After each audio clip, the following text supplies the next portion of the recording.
These days, agriculture is casting a wider net, and that includes to exciting young people in New York City to pursue careers in agribusiness, food, and farming. Hi, I'm Steve Ammerman, New York Farm Bureau's Director of Communications. So I grew up in a small town in Kansas. I had relatives and family friends who farmed, but I still didn't grow up on a farm myself. Yet still, my journalism career path took me to Farm Bureau more than a decade ago, where I work with farmers every day on issues that matter to our members. So that may not seem like the biggest stretch for someone from rural Kansas who wasn't raised in agriculture. So imagine growing up in the Big Apple. That seems like a much bigger leap, but one more and more young people are taking these days. And today you're going to meet one of them. Cristian Gilcess. He lives in Queens and went on to an agricultural high school where it instilled in him a love and passion for the industry. So we're going to chat about that, his future, and the role FFA is playing in more and more young people's lives all across New York State. Hi, Cristian. Thanks so much for joining us today. Hi, I'm really excited to be here. Thank you for having me. So you are right now sitting in your home in Fresh Meadows, Queens on summer break from college. You're interested in working in agriculture, probably not a typical career choice for someone growing up in Queens. How did this all come about that you wanted to work in agriculture? Yeah. So really, it's an interesting story. I always grew up loving plants and animals, going to the farm, the local zoo, and really up until I came to choose a high school in Queens, that's when my whole agricultural journey really started. So I attended the John Brown High School agriculture program. And from there, that's when I really got immersed into really learning about agriculture. And that's where I learned that agriculture was really going to be my future career. But yeah, from there, I really got involved in the FFA organization or FFA chapter at John Brown. And that's when I really catapulted my love for agriculture. People would probably be surprised that the John Brown FFA chapter is the largest FFA chapter in the state of New York. What is the program like, and what is the ag program like at the high school? Yeah, so we really have such a unique program and chapter. So the largest chapter in the state with over 500 members actively learning and working in agriculture. But we have a curriculum-based learning, plant science and animal science for all of our students in honors and a regular track course for our students as well. But aside from that, we have, like in FFA, we have competitions that are career-based. So I did lots of public speaking competitions. I did aquaculture for a couple of my years of high school. And then I did agriculture communications, but we have a wide variety. We have veterinary science, ag sales, ag marketing, aquaculture, like I said, so the veterinary science one is a big one. We have equine, poultry. So a lot of different industries in agriculture that students can really learn and really immerse themselves into. But aside from that, we have lots of hands-on learning. So we have a 4-acre farm in the back of our school with a wide variety of animals. We have large animals, small animals. Yeah, so that's also a big part of our program as well. And through FFA, you were very involved, as you said, but you also became a state officer as well. So you were able to travel the state and really get a bigger picture of what New York agriculture looks like. What was that experience like for you? The John Brown FFA chapter really showed me that I wanted to really take a different look into what agriculture means in my state. So yes, I loved agriculture and I love urban agriculture, but I wanted to take it a step further. So being chapter president, I knew that I didn't want to end my journey senior year. I wanted to continue. So I ran for state office with 10 other candidates, and I became one of the 6 faces of FFA for New York State.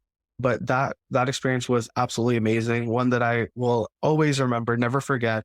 Yeah, so I got to travel all over New York State, looking at different chapters and what they do and how they teach agriculture, really immersing myself with my team, with industry professionals and different agribusinesses all over New York State to really take a deep dive into how different industries work. And I'm very grateful that I was able to take a look at that, because we really learned a lot about how our state works with agriculture, from talking to local legislators to Congress people that represent our state, in agriculture. So it was a really interesting experience, and I'm so grateful that I was able to have that. I can only imagine all the exciting things that you got to do and participate in. But you're in there for you. You're now a student at SUNY Cobleskill, and you're studying agriculture, and your journey kind of changed a little bit in terms of what you're studying and what you are wanting to do. So, what is your future look like at college, and what exactly are you studying? Yeah. So I started out in my senior year of high school wanting to be a large animal veterinarian, like a lot of our students at Bound. But then I started my studies at SUNY Cobleskill in plant science, and I finished my first year recently in plant science, but I actually switched my major to agriculture business so I could get my associates in applied sciences and then transfer over to the university at Albany to study public policy with a concentration in urban issues. And my end goal is to have a career in ag policy, because that's what I love. Well, I mean, you're talking to the right people here at New York Farm Bureau. Yeah. Obviously, that's a lot of what we do. And certainly we have a great relationship with FFA and John Bound and SUNY Cobleskill. So it's exciting to see where the future is going to take you. And really, I do want to dive in a little bit on some of these issues of getting more young people involved in agriculture. And I mean, FFA continues to grow. We're seeing more and more chapters sprout up across the state, including in New York City. I think there's at least 5 new chapters starting up in the city, which is fantastic. What is it about FFA that more students are gravitating to? And what kind of foundation did FFA provide you on the career path that you're on today? Yeah. When I think of that, I always think about the big jump and how far ahead all of our students are right out the gate, right? Starting out, going into college and coming right out of college. All of our members, we have so much more experience than the regular student just because of how our organization pushes us to really be career ready. So I came into college having so many hours, over 500 hours of experience of hands-on work. And this is across many different career pathways. And that was specific to the John Bound FFA chapter. But aside from that, any student from across the state is going to have so much more public speaking experience. They're going to know how to speak to employers and how to interview and anything in that realm. But aside from that, just have so much more knowledge of agriculture in general and what they want to do than many other students. So I think that's one thing that keeps a lot of new students wanting to join into FFA. And aside from that, it's a nice family experience. So you have lots of students teaching each other how to earn and what to do to get into whatever industry they want to get into and really spark that passion and grow on it. I think that's really interesting because too, your path has changed somewhat in terms of what you wanted to study and where it could ultimately take you, but it's still connected to agriculture. And so many people may assume that, oh, I want to work in agriculture. That means to be a farmer, a farm worker, or, an employee at a farm, but there are hundreds of career opportunities in agriculture. Yes. Technology is changing it as well. Yeah. So, how excited is agriculture to you? And what are those the possibilities that you and your friends really kind of gravitated towards when it was learning about agriculture and the career opportunities available? Yeah. So as we know, the word farming and how that looks like in New York State is always changing. So especially with all this new technology. So even learning about what this new technology means for our state and what it means, and especially as a state officer and our FFA members getting a look at with their local farmers and getting to hear firsthand from them when they speak to them, how that's affecting our farmers and how they're learning, actively learning, to produce all of our food, and how big New York State is in our country's agriculture industry. We're leading in so many different commodities, and how all of our farmers are working with all this new technology and all the challenges of rising costs and how that looks like for us. That alone is so exciting for me, learning how our state is constantly innovating in farming and keeping afloat, and how, we're battling the rising age of farmers and how we're getting a new generation of farmers. That's so inspirational almost, how we're seeing all these new students that are wanting to be in agriculture. And while, yes, there's so many different industries that all of our students are going into in agriculture, really focusing on that one major, the farming. That's so cool that so many of our students are gaining an interest, and a lot of our urban students are getting an interest in production farming and getting a look into what that looks like and what that could look like for them and all the opportunities that it holds for them in the future. What do you think could be done to make it easier for young people to get involved in agriculture, or maybe make it easier for young people to learn about it? Is there something that you would like to see change or grow or get better when it comes to outreach amongst young people? Yeah. So I feel like when we look at agriculture, it's such a it can be such a daunting thing because, what even is agriculture? So like we could break it down. You said it's many different industries, and it is. There's so many different things to look at.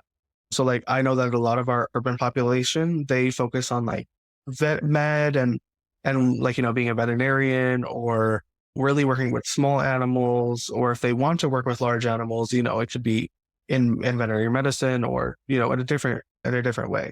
So when we really expanding that view of what agriculture is to all of our students and making it, a really digestible topic and making it fun, because when we look at agriculture, there's so many different moving parts. So if you're looking at production agriculture, it's not just, oh, I'm going to grow vegetables, and crops for my community. It's looking at, finances and how you're looking into that. I was speaking with Farm Credit East, and we're looking at how, it's much more than just growing your crops. Like everybody has that down, but it's really the people who have a good financial plan that are actually creating a sustainable farm, for years and years and years. So we have all of that, but how we could give them little snippets here and there to really get them learning, but not also just make like, oh, agriculture is this, really making it so they're still learning, but making it digestible for them. I think that would be really good. And I think we're seeing that a lot with FFA, getting more people involved, really showing them how they can get career ready, still being fun, but still actually giving them assets that they could use in the future when they're actually looking for careers in agriculture. Well, if you think about it, you have 500 students at any given time in FFA at John Bowne alone. And, that's, I'm sure, a very diverse group of students who can bring a very different perspective, including that urban perspective to New York agriculture and really bring some new ideas, new energy. And that's very exciting. Is that something that excites you as well? Of just seeing so many more young people in the New York City metropolitan area saying, agriculture interests me and I can contribute. Yes, it really does. I'm so excited. When I was serving as a state officer, I was just hearing all this new buzz, like all this big want to learn. And it's not also that, but it's also that we're getting so many resources to be able to just go to move ahead from, oh, I want to learn to, oh, I'm actually learning now. Like I'm doing it. I'm getting the resources that I need to actually get out there and talk to industry professionals in New York City who are doing it and who have done it and who have companies, who are leading in urban agriculture, and, having that connectedness with the growing urban agriculture industry here and the students who want to learn. And then moving ahead from that, once, they've learned more, and then having that interconnectedness with, the urban agriculture perspective and the rural production agriculture perspective, that's also really important. So you have a full circle view of what agriculture is. So yeah, that's really exciting that now we're seeing that firsthand. Yeah. And there's been a lot of talk too about hiring the next generation of employees. And is there anything about your generation that would be good for employers to know or understand of what you and your friends and other students are looking for in a job, in a career, whether it's on the processing side, the marketing side, the business side, the policy side, anything that would be good for people who are wanting to hire young people into the profession? Yeah, I feel like, well, I always mention this, that when we take a look into agriculture, into farming, into perspectives in urban agriculture or rural perspectives, one word that always comes up is tradition. And I feel like that's one word that employers always hold is the new generation traditional? Or are they going to fit into the traditions that they're upholding as employers? And I feel like, no, we're not. And I feel like that's what's so special about this new generation is that we're changing what tradition looks like in agriculture. So yes, tradition is a good thing, but really kind of slowly changing that vision of what traditional agriculture looks like in New York State is also important. And that's what I think that our new generation is really specializing in. What makes us so special is that we're slowly changing for the better what that traditional agriculture view looks like, which is what is keeping New York Ag, or what is going to keep New York Ag as great as it is. Again, new ideas, new perspectives, new conversations. That's all can lead to growth and change. And I think you're right. That's an exciting part. I think also exactly what you said, new ideas, new perspectives, same work ethic, same drive, same want to learn more, same idea of keeping New York Ag, number one in top 30 commodities in the country. So that's all still the same, but exactly what you said, new ideas, new perspectives, really innovating. I always like, being a state officer and being in FFA for, 5 years and ending my journey recently, I retired from FFA. I feel like one thing that I would love to share is all the great things that all of our students do. So we were talking a lot about careers and employers and the industry now. And I feel like I always love to share all the great things that our students do in New York State FFA. So, we have so many students like at a very young age that I was able to see. One's at the New York Agricultural Society that won first place in her competition for, innovating with pigs. And like that was so interesting in how they graze and, her starting her company. And then we have students who are, leading in production agriculture in their communities. And they're, again, at a young age, but still showing just as much work ethic as some of our older farmers, and them having that, vision of themselves working on their own farm or starting their farms or, really growing and leading in farming when they're older. So, all those students. And then we have in New York City who are like leading in what they see or what they want to see in urban agriculture and really educating more students. So we have so many students all over New York State, thousands, since we're 11,000 members strong, we have thousands of students who are ready and learning to build up and really, really spark so much new innovation and growth in our New York State agriculture industry. And I feel like that's just something that I wanted to share because that's so heartwarming when we look at what New York Ag is going into. Well, Cristian, I wish you the best of luck. I'm very excited to see where your career takes you and looking to have you more engaged in Farm Bureau and policy, at the state and national level, because that's key too in helping support our farmers and New York agriculture. Mm-hmm. Thank you so much. And the future looks bright with Cristian and so many other young people all across New York who are interested in the many career opportunities that exist in the farm and food spectrum. As a reminder, developing that pipeline of new employees will be one of the panel discussions at the New York Farm Bureau 2023 Agricultural Summit that's going to be held on August 8th in Syracuse. You can learn much more about it as well as register by going to the website summit.nyfb.org. So don't miss out on this really exciting, forward-thinking event. Well, until next time, a big thanks to Seth Moser-Katz for editing today's podcast. And as always, thank a farmer for all that they do.